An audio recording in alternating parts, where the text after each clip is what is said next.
que é um debate, tá? Que eu queria ter com vocês agora. Um debate muito sério. Porque a gente descobriu nesse canal, desde o primeiro dia, o rombo da Americanas, não é mesmo? Aquele rombo de 20 bilhões que depois tiveram algumas divergências de cálculo e foram apontados 40 bilhões. Eu tenho duas críticas a se fazerem, duas provocações, que eu adoro fazer provocações para vocês sobre esse tema. O primeiro foi de uma moça que entrou em contato comigo aqui no LinkedIn quando viu meu vídeo do rombo da Americanas e ela me fez uma provocação que agora eu vou provocá-los porque ela estava muito certa em sua análise. Se eu não me engano, ela trabalhava em auditorias, consultorias. E ela fez uma bela observação, tá? Porque eu mostrei na live que a PwC, que é uma das Big Fours da consultoria. Então, o que faz uma consultoria para vocês terem noção? Uma consultoria vai pegar ali, ela é contratada por uma empresa e ela é totalmente assim, desconexa, eles entram ali na empresa, eles são contratados para fazer um serviço. Um dos serviços que eles fazem é auditar todos os números da empresa, para ver se os números batem. Tudo que entrou de receita, de que entrou de despesa, tudo isso eles analisam, que é a famosa DRE, balanço patrimonial, tudo isso você estuda mais em contabilidade. Eles pegam, analisam tudo, vê se está batendo os números, para ver se não tem nenhuma fraude. E daí isso é uma matéria no Valor Econômico que eu mostrei semana passada para vocês. Nessa matéria estava escrito que a PwC não havia encontrado nenhuma irregularidade no rombo das Americanas, não é mesmo? No rombo das Americanas de 20 bilhões, o que seria um absurdo, porque a PwC, uma das maiores consultorias do mundo, faz parte da Big Four. Big Four, para quem não sabe, é o grupo das 4 maiores auditorias do mundo, que agora vamos ver se minha cabeça está boa: KPMG, Deloitte, Ernst Young e PwC, ainda lembro. São essas 4 empresas que são bons lugares para estagiar. Eu acho que é onde você mais aprende de negócios, é você trabalhando numa consultoria. Só que elas pagam mal, tá? Tem esse porém, para nível de entrada paga muito mal. Enfim, essas consultorias, elas não apontaram nenhuma irregularidade no balanço. Mas enfim, depois a gente foi descobrindo que era um método específico de calcular uma despesa com fornecedores que eles tinham ali, que eu já expliquei no vídeo do rombo das Americanas, tá? É algo muito específico. E daí, depois desse burburinho todo, a Via Varejo, que é uma das concorrentes da Americanas, ela já expôs no mercado: nós não fazemos esse tipo de cálculo aqui na Via Varejo. Via Varejo é a detentora do Ponto Frio, Casas Bahia, que você muito bem conhece. Então, não é que todas as empresas do varejo vão ter esse problema. Mas a Via Varejo já sinalizou para o mercado: ó, não fazemos desse jeito. E cara, não é que eu fui pesquisar mais a fundo e vou compartilhar aqui com vocês? Primeira notícia que eu queria compartilhar: além da Americanas, empresas de Lehman, que é o Jorge Paulinho Lehman, já tem um histórico de problemas contábeis.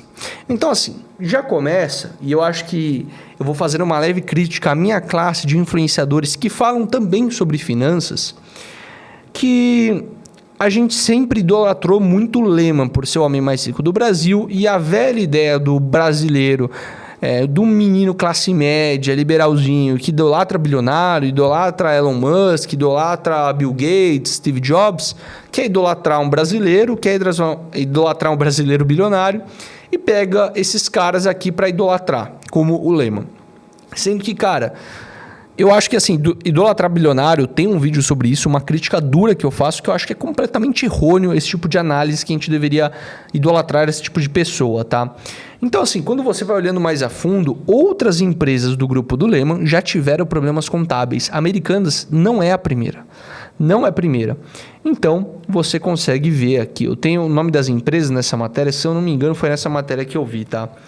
Então, o primeiro deles foi o Banco Garantia.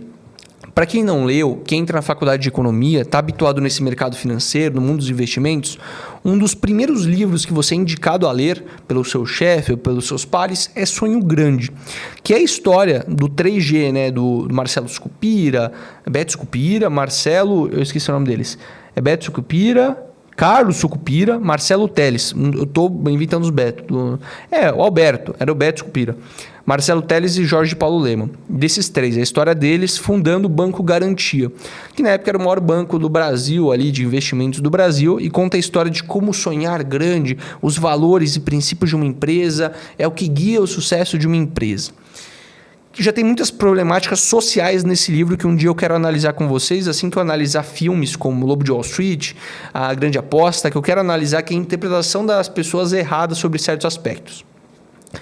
Então, assim, desde essa época, o Banco Garantia já aparecia em problemas contábeis muito grandes, o que fez o Banco Garantia ser vendido obrigatoriamente pelo Credit Suisse. Então, assim, eles estavam numa situação tão podre que eles não iam conseguir sustentar, que foi obrigado a vender a Credit Suisse, não por escolha deles, tá? Então, assim, alta exposição de títulos de dívida externa deixou o banco de investimentos próximo à insolvência, ou seja, eles tinham muitos títulos de dívida fora do país. Título de dívida é basicamente alguém quer pegar um empréstimo fora do país e você empresta para eles e tem risco de calote. Então, provavelmente tinha um risco muito grande. Então, a gente não sabe se aqui quais são esses títulos de dívidas, mas ele fala assim, em meio à crise da Ásia e da Rússia, a chance de insolvência da pessoa não pagar é grande. Enfim, é um erro estratégico, não um erro contábil.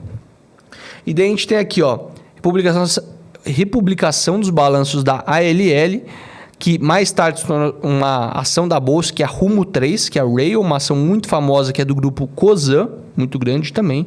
Tiveram alguns problemas contábeis. A multa, essa parte aqui da Kraft Heinz, para quem não conhece esse nome, não está lembrando de onde eu vi esse nome, é aquela empresa que faz o seu ketchup da Heinz. Então já teve aqui, investiu 28 bilhões na aquisição da Kraft Heinz. Uma empresa de alimentação, não faz só ketchup, tá? Mas teve problemas com a SEC, ou a SEC, que é basicamente a CVM brasileira, quem regula o mercado financeiro nos Estados Unidos. Então, teve aqui, devido a correções, uma baixa contábil de 15 bilhões de reais. Então, assim, um erro muito grande também. E depois tem aqui a Ambev, também poderia ser afetada, porque provavelmente teria as mesmas movimentações bancárias que Americanas. Então, assim, idolatrar bilionário já é uma coisa que eu já fico meio longe e direciono vocês a ficar um pouco longe também. Porque foi até engraçado que até os influenciadores de finanças já estão dando um passo atrás. Tem que analisar isso aqui, não dá para ficar idolatrando o Lehman como a gente idolatrava. Eu acho muito bonito isso, porque os caras levavam o Lehman como um deus. E hoje em dia eles já estão mais pianinho. Então fica a lição para você não queimar a sua reputação. Eu, como um comunicador aqui dentro do YouTube, eu tenho a responsabilidade por tudo que eu falo. E eu gero credibilidade. Vocês confiam em mim em determinado aspecto da vida, ou por vocês estarem assistindo esse vídeo agora. Então, tudo que eu falo, se eu sou patrocinado por uma marca que é um golpe, ou se eu idolatro uma pessoa que depois se mostra fraudulenta ou que não é tão boa quanto parece, essa autoridade que eu tenho vai diminuir. Então, tomem muito cuidado com quem você idolatra, e isso aqui é bem importante, tá? Então, aqui a gente tem outra notícia, que é o trio de acionistas, esse mesmo grupo que eu mostrei para vocês, dizendo que não sabia do rombo bilionário da empresa. Aí de duas em uma, tá? Ou é mau caratismo, eles estão mentindo, ou são idiotas. Porque assim, não dá para passar 20 bilhões desapercebido. E eu volto no tema que a gente iniciou essa parte aqui da Americanas, tá? Que eu falei dessa menina que me chamou no Instagram falando da auditoria. Essa menina fez uma provocação muito interessante, que é assim, a auditoria, ela pode ter apontado, mas por muitas vezes, se for uma fraude, às vezes ela não consegue identificar. Se a empresa mascara um número, ela não faz milagre também. E quem normalmente acaba levando a culpa não é quem efetivamente fez a fraude, mas sim os auditores. E é claro que assim, existe casos, e a gente percebe a crise de 2008 como uma grande referência, existem fraudes até dentro dessas auditorias. Para quem não lembra, em 2008, a crise de 2008, tinha um grande problema com as agências de rating, que elas têm uma similaridade com auditorias, mas não é a mesma coisa. A agência de rating é que fala assim, eu tenho essa hipoteca, eu tenho essa casa aqui, esse conjunto de imóveis que eu tenho aqui, que tem um risco baixo de dar calote, risco baixo da pessoa não pagar. Então, esse título tem um risco baixo, quer dizer então que é um título é o melhor de todos. Enfim. E daí você tem os títulos que têm um risco maior de insolvência, então eles têm um risco um pouco maior, a gente vai dar um rating para eles, uma nota um pouco menor para eles. E na época da crise de 2008, muito da crise foi feita porque essas agências fraudavam. Pegavam títulos que eram podres, com risco muito grande, falavam assim, esse título é de alta qualidade, pode comprar, confia. O mercado foi ficando louco. Quando se descobriu a fraude nesses títulos, deu a crise que deu. Isso e diversos aspectos. E a mesma coisa com auditorias. Ou a auditoria pode ser corrupta, de ter apontado os dados e eles conseguiram passar um pano por cima de acordo com a auditoria, porque acontece em muitos casos. Ou a auditoria apontou e simplesmente a galera ignorou. Falou assim, cara, vamos dar um jeito aqui, vamos passar um pano aqui, a gente fala que não deu nada e segue a vida em frente. Então, assim, a gente não pode culpar a auditoria mais do que a gente deveria culpar a empresa. Porque de duas em uma isso é mau caratismo, ou isso aqui é simplesmente uma pessoa que se diz tão empreendedora que não sabe o que está acontecendo na própria empresa. Eu acho que é um pouquinho desonesto, né? Enfim, não idolatrem bilionários. Se eu tivesse que dar uma dica para vocês aqui, é isso, né? Porque, ó, dívida de 43 bilhões. E assim, esses caras, sendo bem sincero, eles não estão nem aí para os trabalhadores. Você acha que esse cara teve uma noite dormindo mal por causa disso? Esses caras, assim, é bizarro o nível de desumanização que a gente tem no empreendedorismo no Brasil. Principalmente desses caras que são extremamente ricos. Papo comunista, pra caralho. Mas eu acho que essa é minha pequena conexão com os comunistas, tá? Eu acho que assim, não idolatrem bilionários. Enfim, daí tem a nota aqui, quem quiser ler, entre na matéria da CNN, ó. Jamais tivemos conhecimento e nunca admitiremos quaisquer manobras ou dissimulações contábeis na companhia. Então eles nunca vão admitir, mesmo se tiver. Olha que bizarro isso aqui. Nossa atuação sempre foi pautada por rigor ético e legal. Legal, não funcionou. Bacana isso aí. Cadê os valores que vocês colocaram? Aqui, ó, contávamos com uma das maiores conceituadas empresas de auditoria, a PwC. Eu expliquei para vocês agora que é auditoria. Ela, por sua vez, fez o uso regular das cartas de circulação utilizadas para confirmar a informação contábil americanas. Com fontes externas, incluindo bancos, mantinham operações da empresa. Nas instituições financeiras, nem a PwC jamais denunciaram qualquer irregularidade. A gente entra nos pontos que eu acabei de falar.